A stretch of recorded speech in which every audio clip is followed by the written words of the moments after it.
Good afternoon, everybody. Uneducated Economist here. So I'd like to kind of do a follow-up video to the video I had done yesterday talking about how there's no cure for homelessness.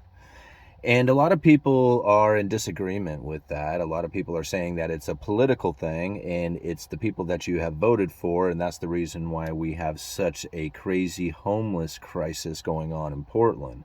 Now, I can kind of agree that a lot of the political issues out there are definitely something that you can point your finger at, but it's not necessarily something you can point your finger at as the problem. Again, I feel that that is more of the symptom and a result of the actual problem that has taken place. Now, really what the problem is that the inhabitants and what they are preferring for their preferences. That is the real problem. Okay. And once you kind of wrap your head around that part of it, then you can see how all the political issues and all the stuff that everybody is really blaming this issue on is all just a side effect of what it is that the people are doing with their money. Because it's really the inhabitants and what they are enjoying with their money that is causing the homelessness, right? And it's hard for people with money to understand that because, they're just thinking, I worked hard for my money. I have this money. I should be able to enjoy it. But the more you enjoy your money and you enjoy the conveniences and the more you like that and want it and demand it, that's the more luxuries that you are diving into. And that is what's separating you from the poor.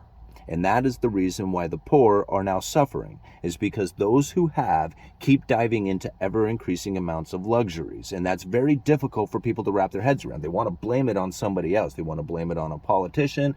They want to blame it on, the banking issues. They want to blame it on everything else. But what it comes down to is the inhabitants who are living there, the people who have access to that new money, what it is that they prefer their life to be like, and how much the demand they have for that. That is really where the problem starts to exist.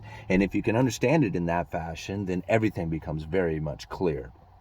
Now, when we blame it on politics, right, you're given a scapegoat to the real problem.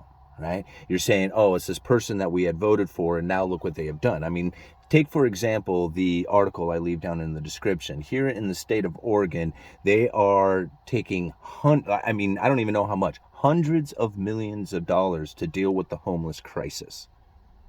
Hundreds of millions of dollars to deal with the homeless crisis. Like they're going to be able to fix this. See, at the end of the money, and the problem still exists, now what? Now you have to throw ever increasing amounts of money at it. And this is really where the people are demanding our politicians to do something about it. But really what it's coming down to is the inhabitants here have driven the price of living so high that a regular standard job, just a regular, 9 to 5er, cannot cut it any longer. And the people are being driven to the streets and they're pissed off about it.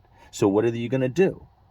What are you going to do about this? How are you going to fix this problem? Are you going to stop enjoying those luxuries? I mean, that's really what it's going to take, is for you to take your money, hold on to it, not spend it at all, save as much as possible. Don't spend it on anything out there, nothing that you truly enjoy, but only the things that you truly need. And then take that money that you're not blowing into luxuries and reinvest it into something that is going to be job creation for the people around you.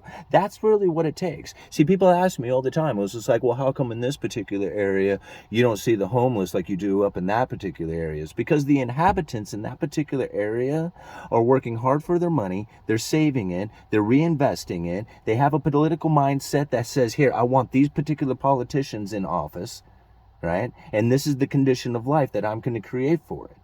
Right? And that's the condition of life that we have created up here in Portland as we really enjoy the luxuries that we have up here. People looked at the city, they said, wow, this is a beautiful place. That's where I want to live too. And I want to be able to enjoy all the luxuries that I had back at home, back here at this city that you don't have here. So I'm going to bring it to your city. And I'm going to pay an expensive price for it.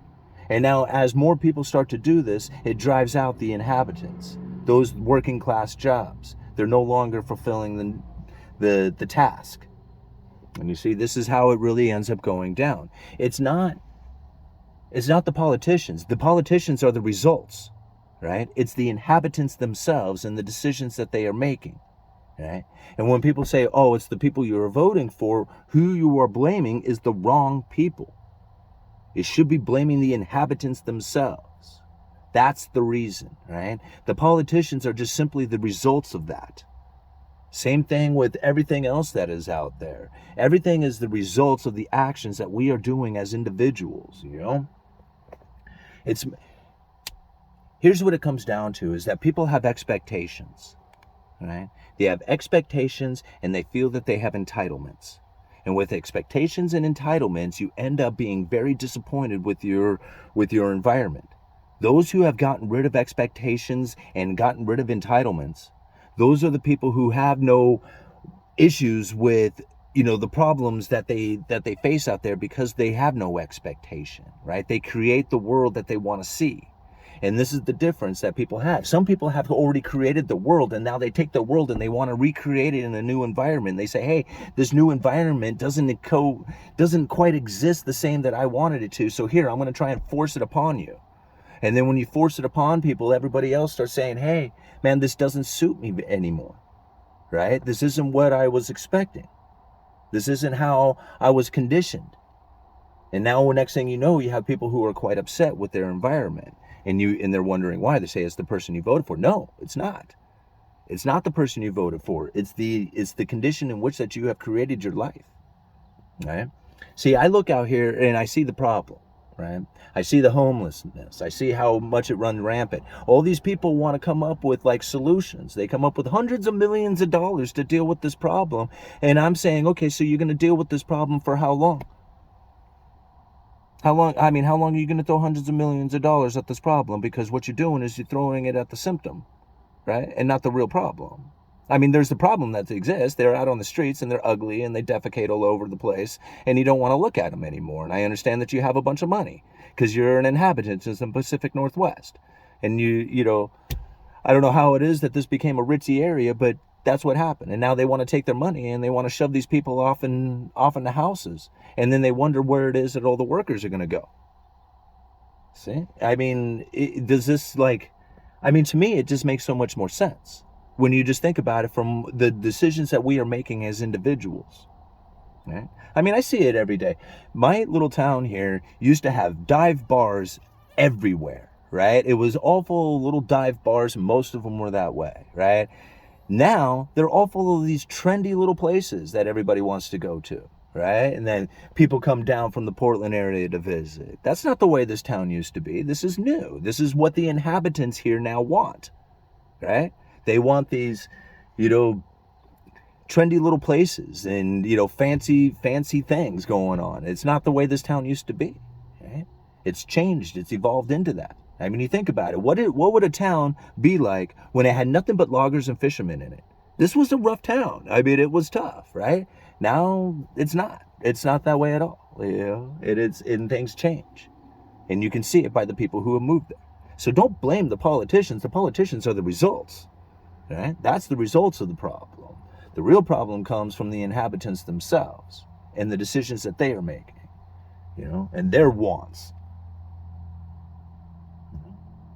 That's really where it comes down to. And if you recognize it in that fashion, then it makes a lot more sense. See, everybody else wants to say, hey, man, I got this problem. It's the person you voted for. No, it's the people who live there and what their wants and needs are, All right, Uneducated Economist, you guys let me know.